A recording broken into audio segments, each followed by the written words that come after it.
Shalom.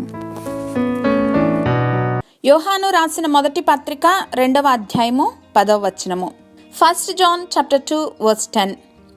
తన సహోదరుని ప్రేమించువాడు వెలుగులో ఉన్నాడు.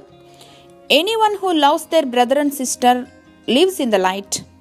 ఆధునిక యుగాన్ని డిస్క్రైబ్ చేయాలంటే ఇతరుల అవసరతల పట్ల ఆసక్తి చూపుచున్న వారిగా అనేక మందిని మనం వర్ణించలేము.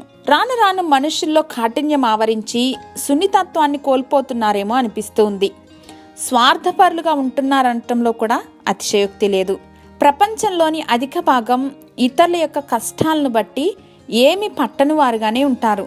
దీనికి కారణం అనేక మందికి పునర్జన్మ అనుభవం లేకపోవటం, క్రీస్తు ప్రేమ వారి హృదయాలను స్పృశించకపోవటం వల్ల మానవ హృదయాలు రాతి గుండెలుగా మొద్దుబారిపోతూ ఉన్నాయి. వీటన్నింటికి ఒక్కటే, మనం విమోచింపబడి దేవుని ఎదుట సరైన రీతిలో నడవగలిగితే తోటి వారి పట్ల సున్నితత్వాన్ని అలవర్చుకోగలుగుతాం. Then only we will be having compassionate heart. దైవిక ప్రేమను ప్రతిబింబించే వారిగా ఉండగలుగుతాం. దేవుని కరుణను, ప్రేమను మనం స్వీకరించి అది ఇతరుల పట్ల చూపించటానికి పరిశుద్ధాత్మ దేవుని నడిపింపు ఉంటే తప్ప మన తోటి వారిని మనం నిస్వార్థంగా ప్రేమించలేము.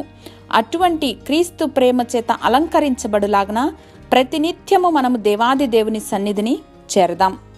తండ్రి, మా తోటి వారి బాధలను చూసి స్పందించగలిగినటువంటి హృదయాలను, అటువంటి సున్నితత్వాన్ని మాకు అనుగ్రహించమని, తద్వారా మీరు మాలో ఉంచినటువంటి ప్రేమ వెలుగులను ఈ లోకంలో ప్రజ్వలించేవారుగా మమ్మల్ని అందరినీ ఆశీర్వదించమని యేసు నామంలో ప్రార్థించి పొందుకొని ఉన్నాం మా ప్రియ పరలోకపు తండ్రి. ఆమెన్.